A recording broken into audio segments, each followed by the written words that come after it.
والسلام على رسوله سيد الإنس والجان وعلى آله وأصحابه ذوي الخير والإحسان أما بعد فأعوذ بالله من الشيطان الرجيم بسم الله الرحمن الرحيم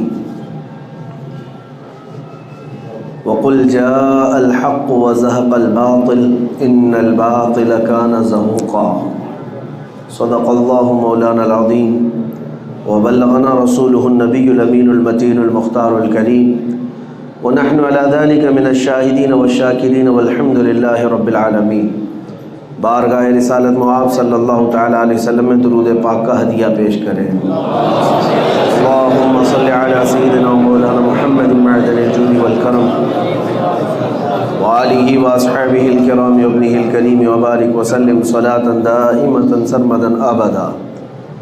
عزیزان گرامی وقار، آج ہم جس دور میں زندگی گزار رہے ہیں یہ قیامت سے قریب کے دن ہیں، اور اس زمانے کے بارے میں اللہ کے حبیب صلی اللہ تعالیٰ علیہ وسلم کی بہت سی بشارتیں ہیں جو بالکل من و عن صحیح ثابت نظر آ رہی ہیں۔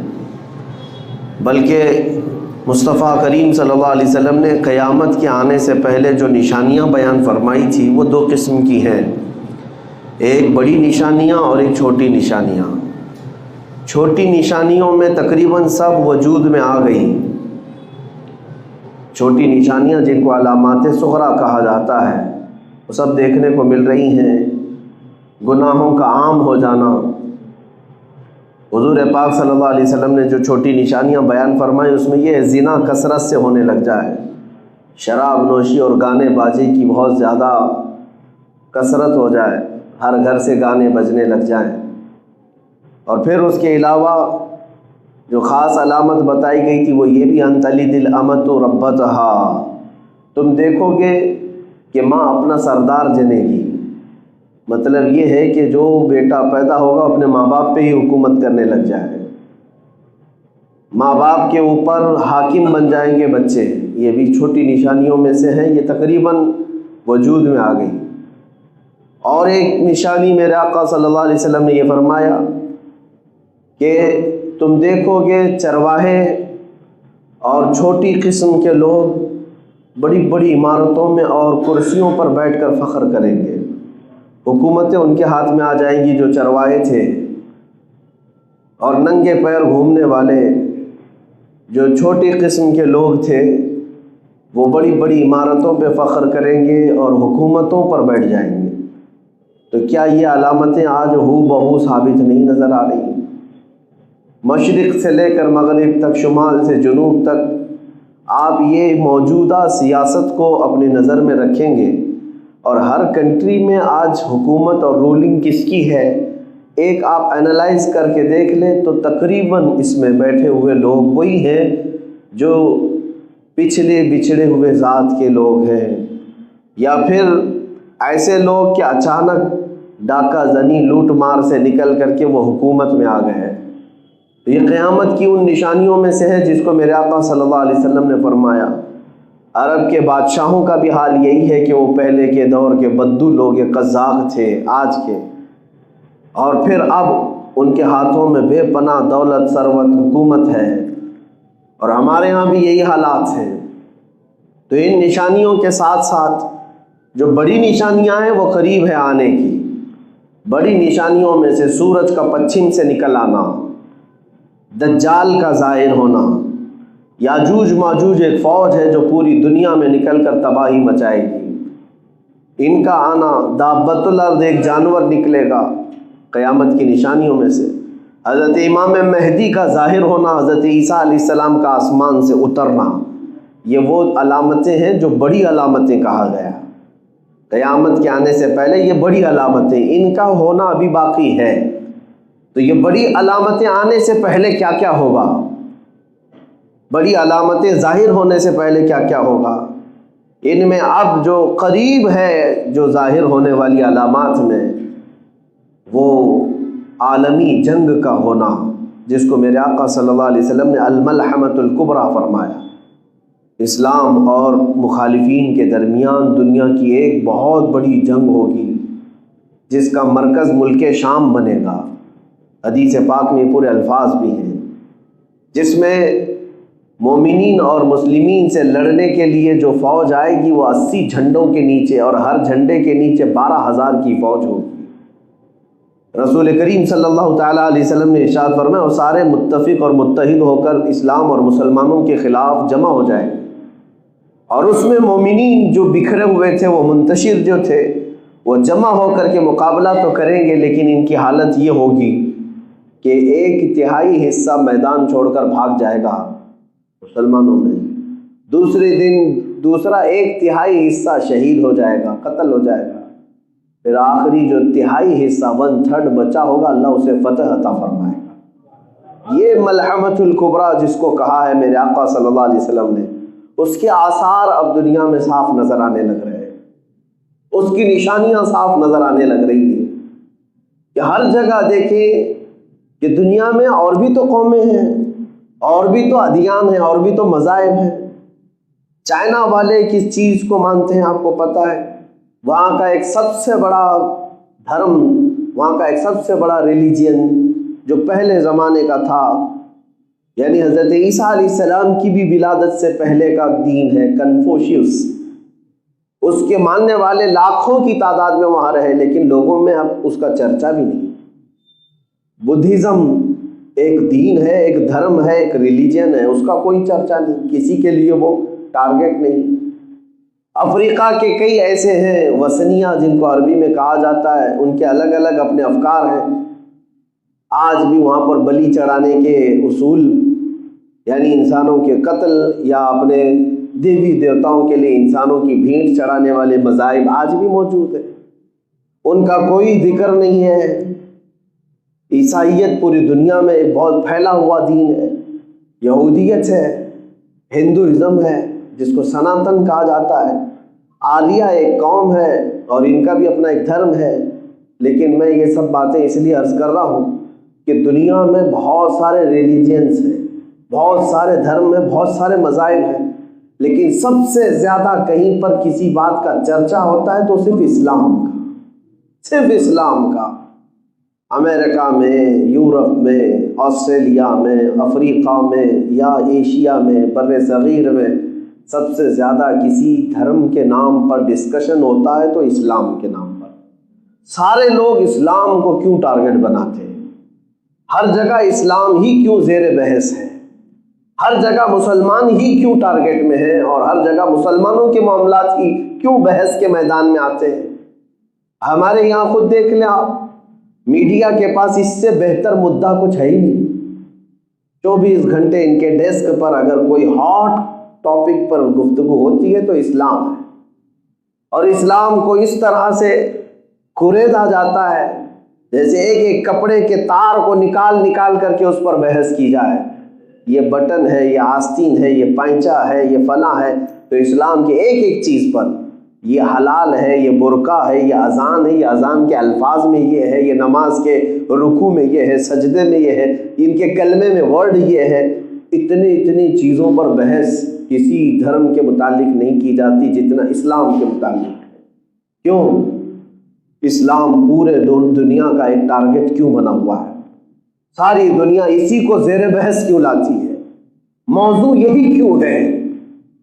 تو میرے عزیزوں، کچھ تو آپ کو بھی یہ ذہن استعمال کرنا چاہیے، کوڑھیوں کا کوئی حسد کرنے والا نہیں ہوتا، کوڑ کی بیماری والے سے کوئی حسد نہیں کرتا، حسد جو ہے حسن والے سے ہی کیا جاتا ہے۔ تکلیف کسی سے ہے، لوگوں کو جلن کسی سے ہے تو حسن والے سے ہی ہے۔ تو بات تو اتنی سمجھ میں آئی کہ بہت زیادہ اگر ہم موضوع بحث ہیں تو کچھ تو حسن کی بات ہے۔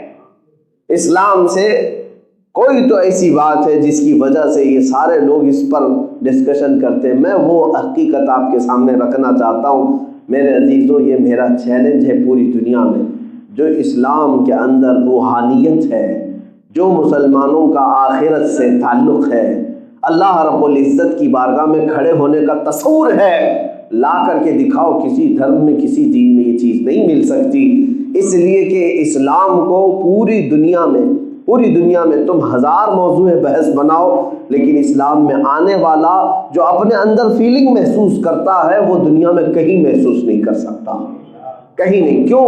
آج آپ مسجد میں آئے ہیں جمعہ کے لیے اتنی کثیر تعداد میں، مجھے بتاؤ کیا امام تمہیں گھر سے لانے گیا تھا، یا مؤذن تمہارا ہاتھ پکڑ کر کے یہاں لایا ہے، یا کوئی ایسا بادشاہ ہے جو تمہیں ڈنڈا مار کر کے گھر سے بھیجا ہے؟ کون ہے؟ کس نے تمہیں بھیجا یہاں پر؟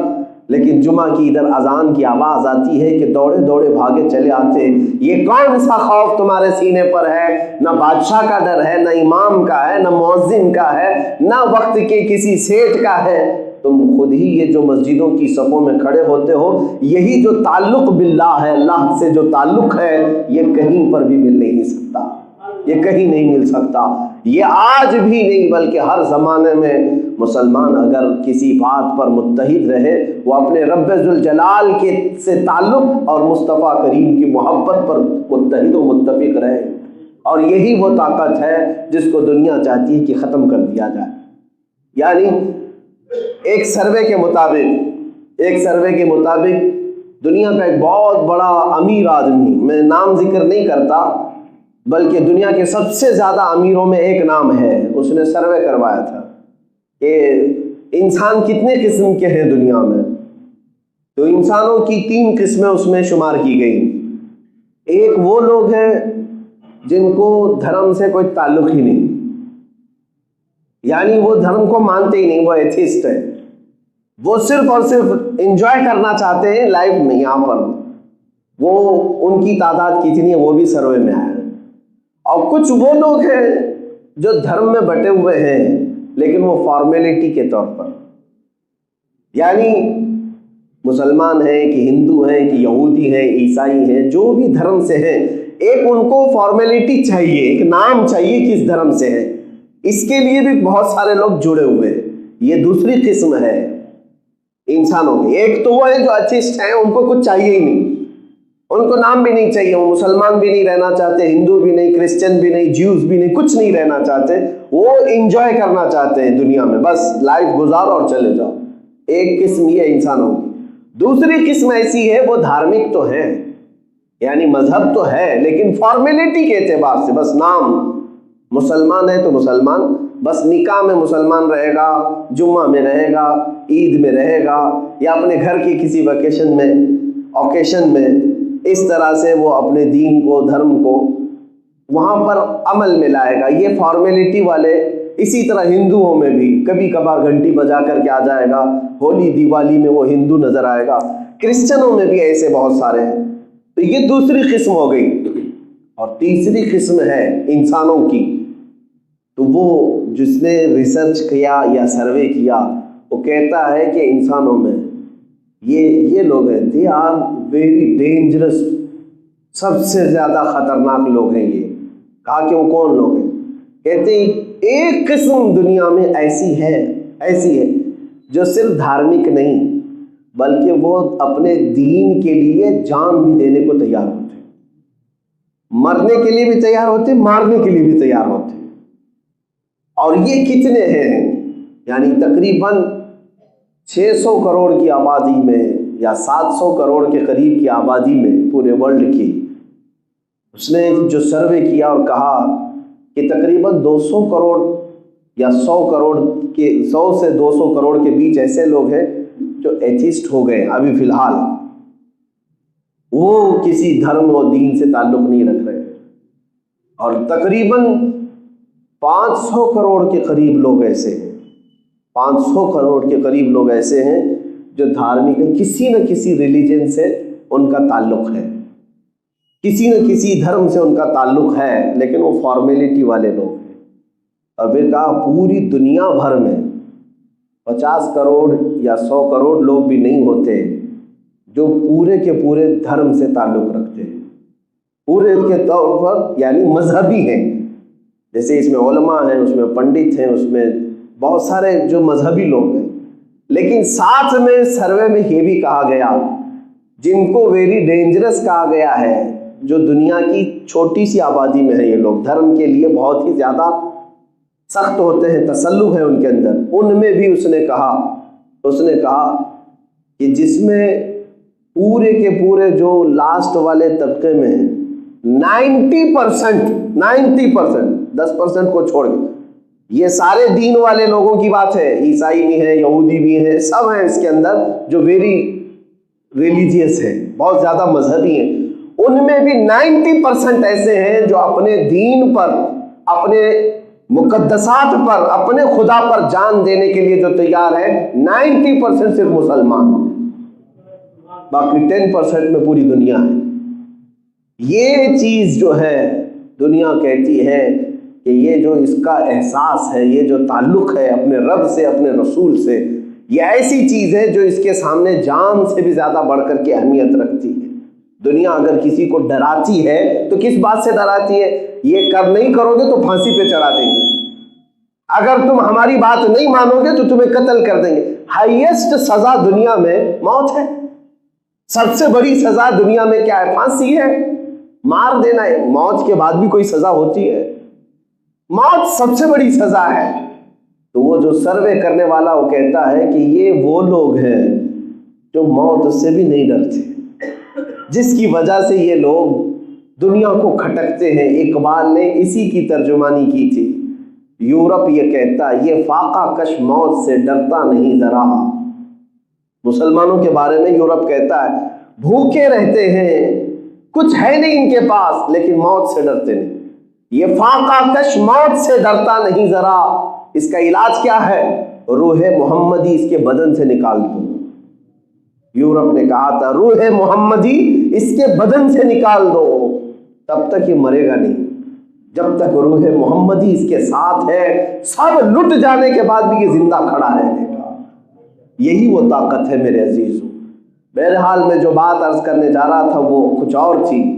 میں تمہارے متعلق یہ کہنا چاہ رہا تھا، قیامت کے قریب جو بڑی علامتوں میں سے ہے وہ دجال کا آنا ہے۔ اس سے پہلے جو حالات ہونے والے ہیں وہ جنگ کے جیسے حالات جو آج پیش کیے جا رہے ہیں، یہ فیلڈ ہموار کی جا رہی ہے، میدان تیار کیے جا رہے ہیں، جگہ جگہ پر اسی طرح کے ووادت بیانات اور مسلمانوں کے نفس کو، ان کے نبض کو بھڑکانا، ان کی روح کو تڑپانا، ان کے کلیجے کو تکلیف دینا، جس کو وہ حضور پاک صلی اللہ علیہ وسلم سے سب سے زیادہ محبت رکھتے ہیں، ان مقدسات کو چھیڑ چھاڑ کرنا، یہ پوری دنیا میں چل رہا ہے۔ اور ایک بہت بڑی چیز جو دجال کے آنے سے پہلے ہونی ہے، احادیث کی روشنی میں ایک کام یہ کیا جائے گا کہ جتنا جھوٹ ہوگا اس کو سچ کر کے دکھایا جائے گا، اور جتنا سچ ہوگا اسے جھوٹ بنا کر دکھایا جائے گا۔ اسی کو دجل کہتے ہیں۔ دجل کا مطلب ہے حقیقت پر پردہ ڈال دینا، اسی سے دجال ہے۔ دجال اس کا نام کیوں ہے؟ تو سب سے بڑا جھوٹا ہوگا، اسی لیے میں نے میڈیا کو بھی دجالی ہی کہا ہے ابھی تک۔ یہ جتنی ہے جھوٹ کو سچ کر کے دکھانا اور سچ کو جھوٹ، یہ اس کو عربی میں دجل کہتے ہیں، دجل، اور اسی سے دجال بنا ہے۔ اور اس کے آنے سے پہلے اس کے چیلے چپاٹے پوری دنیا میں یہی کام کریں گے۔ سارا جتنا بھی نظام ہے اس کو ایسا بناؤ کہ لوگوں کے دماغ میں وہی لگنے لگ جائے۔ دجال آئے گا تو کیا ہوگا پتہ ہے؟ کیا ہوگا؟ وہ ایسی حرکتیں کر کے دکھائے گا کہ بھیڑ جمع ہوگی اس کے ساتھ، اور وہ کہے گا میں ابھی بارش برسا کر کے دکھاؤں، یوں چٹکی لے کر کے بارش برسا دے گا آسمانوں سے۔ یہ دجل ہے، شعبدہ بازی ہے، لیکن لوگوں کو نظر آئے گا۔ انگلی کا اشارہ یوں کر دے تو زمین سے سبزہ اگنے لگ جائے آنکھوں کے سامنے۔ کسی شخص کو مار دے گا اور پھر اس کو زندہ کر کے دکھائے گا۔ یہ اتنی بڑی بڑی جو حرکتیں، اتنے بڑے بڑے جو کام ہیں، عام لوگ دیکھ کر کے حیرت میں آ جائیں گے اور اس کو خدا مان بیٹھیں گے، اور وہ گمراہ کرے گا لوگوں کو اور اپنے آپ کو تسلیم کرانے کے لیے سارے کام کرے گا۔ لیکن میرے آقا صلی اللہ علیہ وسلم فرماتے ہیں جو مومن ہوگا یہ سارے کام دیکھ کر کے بھی اسے ٹھکرائے گا اور کہے گا میرا رب اللہ ہے، میرا رب اللہ ہے۔ میرے عزیزو، اتنے بڑے بڑے دجال کی حرکتوں سے جو بندہ ٹس سے مس نہیں ہوگا وہی مومن ہوگا۔ اور دجال کیا کیا نہیں کرے گا۔ ایک بات یہ بھی بتا دوں آپ کو، آج جو حالات ہیں اس میں کچھ لوگ تماشا دیکھنے کی کوشش کرتے ہیں کہہ رہے ہم بھی دیکھ کر کے آتے ہیں، ہو کیا رہا ہے دیکھیں گے نا ہم بھی۔ اس میں حدیث پاک میں ملتا ہے دجال جب آئے گا اور وہ کہیں اپنی شعبدہ بازی دکھا رہا ہوگا، اپنے کرتب دکھا رہا ہوگا، کچھ لوگ اپنے گھروں سے صرف یہ دیکھنے کے لیے جائیں گے اور گمراہ ہو جائیں گے، گمراہ ہو جائیں گے۔ بلکہ جب وہ آئے تو اپنے بچوں کے اندر ایمان ایسا راسخ کرو کہ ہماری آزمائش آ گئی، ہمارا امتحان آ گیا۔ اگر وہ تمہیں ایک ہاتھ میں جنت دکھاتا ہے، یہ بھی حدیث میں ہے، ایک ہاتھ میں وہ دیکھنے کے لیے کہتا ہے تو ہرے ہرے باغات، خوبصورت ندیاں، نہر، نالے سب اس کے اندر نظر آئیں گے، اور کہے گا مجھے مان لو میں اس جنت میں تمہیں داخل کروں گا۔ اور جو نہ مانے اس کو ایک بائیں ہاتھ میں وہ دوزخ دکھائے گا جس میں بھڑکتی ہوئی آگ ہوگی، طرح طرح کے اس میں عذابات نظر آئیں گے، اور اس بندے سے کہے گا اگر مجھے تو نہیں مانا تو اس میں داخل کر دوں گا۔ حضور پاک صلی اللہ علیہ وسلم فرماتے ہیں اس کی جو جنت ہے وہ حقیقت میں دوزخ ہے، اور اس کی جو دوزخ ہے وہ حقیقت میں اللہ کی جنت ہے۔ اگر تجھے وہ آگ دکھائے تو ڈرنا مت، اس کی آگ کو قبول کر لے، وہ اللہ کی جنت ہے، وہ اللہ کی جنت ہے۔ تو جائے گا، تکلیف کچھ نہ ہوگی، تو امتحان میں کامیاب ہوگا اور مولا تجھے جنت عطا کرے گا، وہ حقیقت میں اللہ کی جنت ہے۔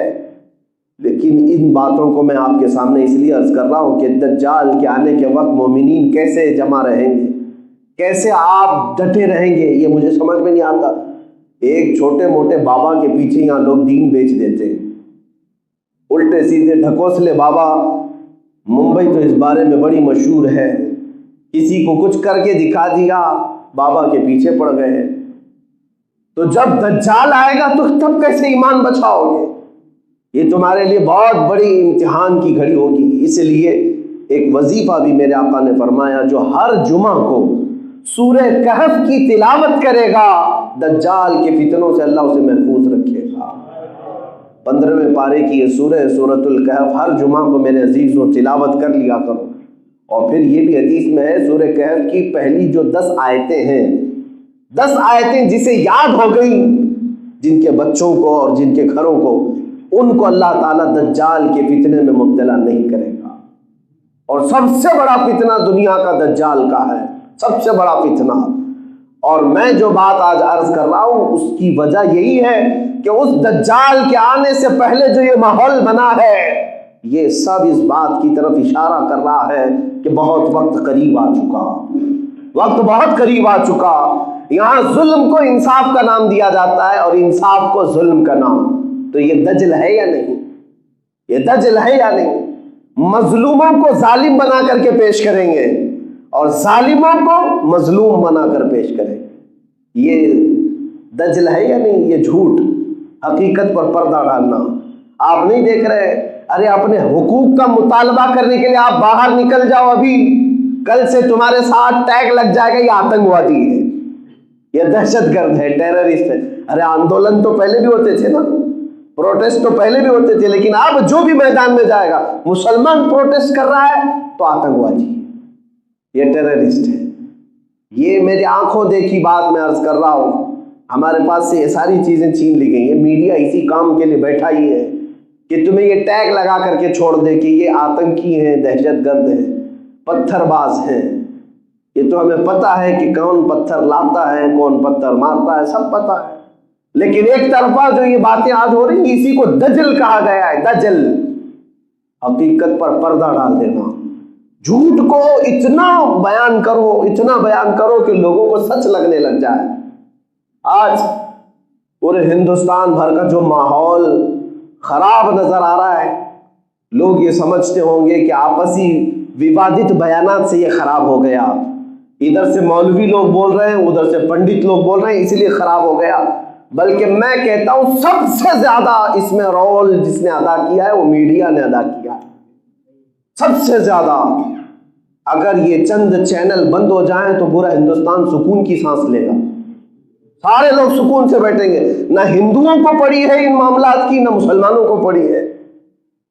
آج جو حالات پورے ورلڈ میں پھیلا دیے گئے، مجھے بتاؤ کیا یہ صرف اور صرف ہمارے پروٹیسٹ کی وجہ سے آج پوری دنیا بھر میں ہمارے ملک کے متعلق آلوچنا ہو رہی ہے؟ نہیں، یہ سارا کا سارا نظام میڈیا نے خراب کیا ہے۔ جس کو چوتھا استمبھ کہا جاتا ہے، یہ تو ابھی دم بننے کے بھی قابل نہیں ہے۔ یہ آج جس طرح سے ان لوگوں نے حرکتیں کر رکھی ہیں، ایک طرفہ مسلمانوں کے متعلق زہر بھرنا۔ میں نے تاریخ پڑھی ہے، آج سے 100 سال پہلے ہٹلر کے زمانے میں جینوسائیڈ جس کو کہتے ہیں، نسل کشی، یعنی کسی ایک قوم کو پورا کا پورا ختم کرنے کے لیے جو پلان بنائے جاتے ہیں، وہ 10 سٹیپ پر کام کرتے ہیں لوگ، اور اس میں وہ ساری حرکتیں ہٹلر کے زمانے میں بھی ہوتی رہی۔ پہلے اس نے یہودیوں کے متعلق ہیٹریٹ بہت زیادہ پھیلایا، بہت زیادہ، جگہ جگہ یہودیوں کے متعلق نفرت، یہاں تک کہ عام راستے سے گزرنے والا بھی اس کا شکار ہو گیا۔ آج یہی حرکتیں ہو رہی ہیں۔ اتنا بولو کہ ہمارا جو ہندوستان میں رہنے والا سادہ نوجوان ہندو کیوں نہ ہو، وہ دیکھ کر کے ڈرنے لگ جائے، ارے یہ مسلمان ہے، اسی کے بارے میں تو صبح سے سن رہا تھا، کل بھی سن رہا تھا، یہ لوگ مارتے ہیں، یہ لوگ قتل کرتے ہیں، یہ لوگ آتنکی ہوتے ہیں، دہشت گرد ہوتے ہیں۔ بتاؤ ہماری اس امیج کو سب سے زیادہ کس نے خراب کیا؟ یہ صرف اور صرف میڈیا کا رول ہے۔ لوگ کیوں نہیں سمجھتے؟ آج ان گستاخوں کے خلاف تو ہم کھڑے ہیں، لیکن میں کہتا ہوں ان کی گستاخی کو پروموٹ کرنے والے سب سے زیادہ یہ دجالی میڈیا ہے۔ یہ اگر آج ہم نہیں سمجھے تو یہ سب کو سب ایسے نفرت میں، ایسے زہر میں گھول کر کے چلے جائیں گے۔ ان کا کیا ہونا ہے؟ ان کا چینل چل رہا ہے مسلمان کے نام سے، چینل چل رہا ہے مسجد کے نام پر، چینل چل رہا ہے ہمارے مینار، ہمارے گنبد کے نام پر۔ دیکھو آپ، ان کی ساری روزی روٹی مسلمانوں کے نام پر ہی چل رہی ہے۔ یہ چھوڑے تو دوسرا مدعا نہیں ہے، یہ دجل ہے۔ مجھے یہ بات سمجھ میں نہیں آتی، جو حکومت سب کا ساتھ سب کا وکاس کی بات کرتی ہو، یا ڈپارٹمنٹ امن کی بحالی کے لیے ہمیں مشورے دینے آتی ہے کہ مولانا امن قائم رکھو، فساد نہ ہونے پائے، فتنہ نہ ہونے پائے، تو کیا ان کو یہ ساری باتیں نظر نہیں آ رہی ہے؟ میڈیا میں بیٹھے ہوئے لوگ اتنا زہر کیوں پھیلاتے ہیں؟ آپ نے کبھی محسوس کیا کہ انہوں نے چینل میں اپنے وہ بھی چیزیں چلائی، میں ایکس مسلم کیوں بنا؟ ایک پورا شو چلایا جا رہا ہے۔ جو اسلام چھوڑ کر کے گئے ہوئے لوگ ہیں، ایسے ایتھسٹ، ایسے مرتد، ان کو ہاٹ سیٹ پر بٹھا کر کے ان کے ساتھ انٹرویو لیا جاتا ہے۔ آپ نے اسلام کیوں چھوڑا؟ آپ اسلام میں کیا کیا برائیاں دیکھتے تھے؟ یہ بھی کوئی نیوز ہے؟ یہ بھی کوئی چیزیں ہیں؟ یہ ہیٹ ریٹ پھیلانے کا طریقہ ہے۔ کیا آج تک ان نیوز چینلز پہ آپ نے دیکھا کہ کوئی کرسچینٹی سے بدل کر ہندوازم کو قبول کیا ہو، اس کو لا کر کے مہمان بنایا گیا ہو؟ یا ہندو اپنے دھرم کو چھوڑ کر کے کرسچن بن گیا ہو، اس سے پوچھا گیا ہو کہ آپ نے ہندو کیوں، یہ سناتن دھرم کیوں چھوڑ دیا، ہندوازم سے کیوں چھٹکارا لے لیا؟ کبھی پوچھا گیا نہیں۔ ایکس مسلم کیوں بنا؟ اس پر تو پورے ڈیبیٹ چل رہے ہیں پورے چینل پہ، سارے کے سارے یہ لوگ تماشا کیا بنا ہے۔ عزیزان گرامی وقار، یہ باتیں ہمیں صاف نظر آ رہی۔ میں بولتا ہوں تو صرف اس لیے کہ میں نے ایک حدیث یہ بھی سنی ہے کہ دجال آئے گا نا حدیث پاک میں، لیکن اس کے آنے کے متعلق یہ فرمایا گیا جب تک علماء دجال کے بارے میں بولتے رہیں گے دجال نہیں آئے گا۔ یہ بات بھی سمجھ لیجیے آپ، جب اس کے بارے میں ذکر کرنا لوگ چھوڑ دیں گے، بھول چکے ہوں گے، تب دجال آئے گا۔ لوگ بھول چکے ہوں گے۔ آج تو تقریباً ایسا ہو گیا ہے کہ اس موضوع پر بیان بھی نہیں کیے جاتے۔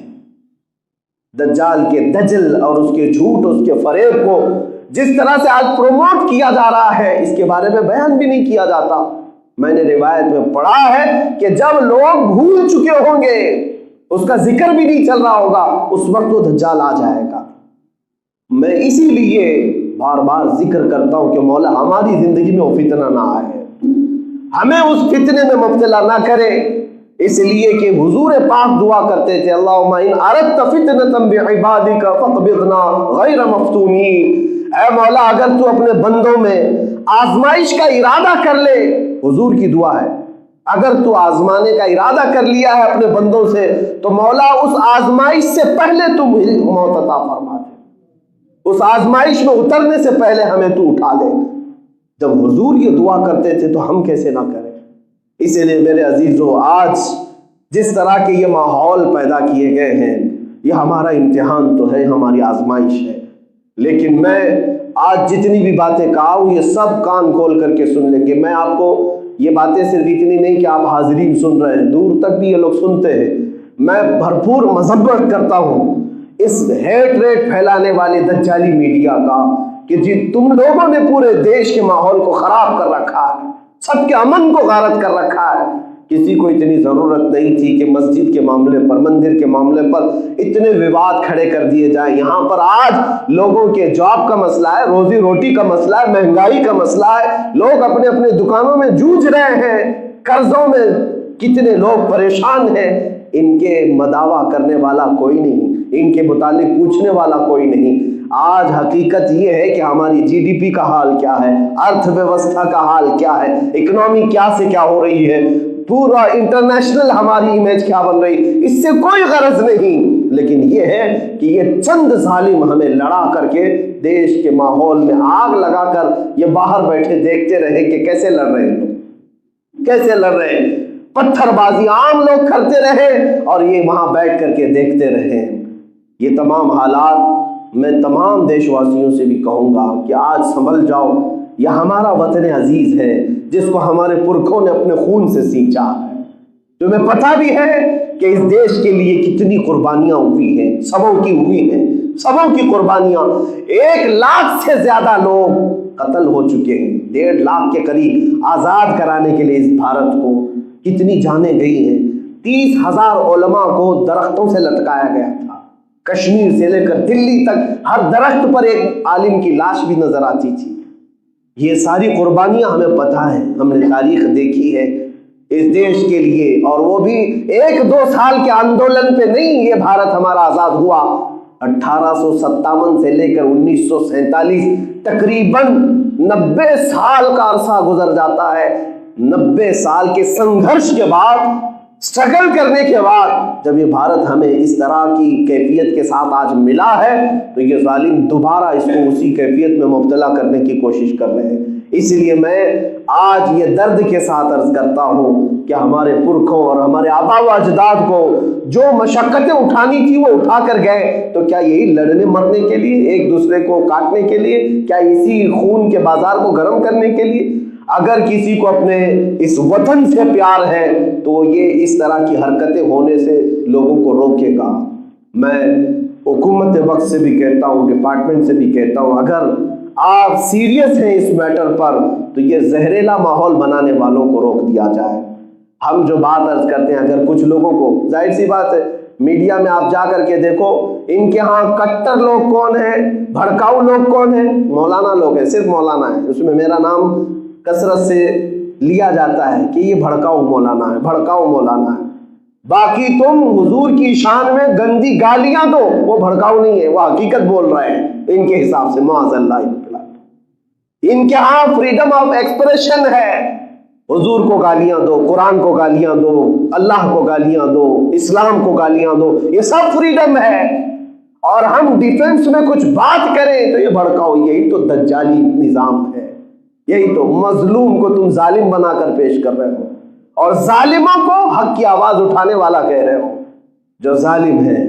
ایک بات میں آپ کو بتاؤں، اتنے زمانے میں میری تقریریں سننے والے لوگ بھی موجود ہیں، ہمارے پاس بھی اسٹڈی ہے، ہم بھی کئی دھرم اور کئی ادیان، کئی ریلیجین کو پڑھے ہوئے ہیں، ہم نے کبھی وہ تاریخ اٹھا کر کے آج تک رکھی نہیں کہ تاریخ میں فلاں جگہ یہ ہے، رام نے سیتا کے ساتھ کتنی عمر میں شادی کی، کرشنا نے، یہ لکشمن نے کتنی عمر میں اپنی شادیاں کی ہیں۔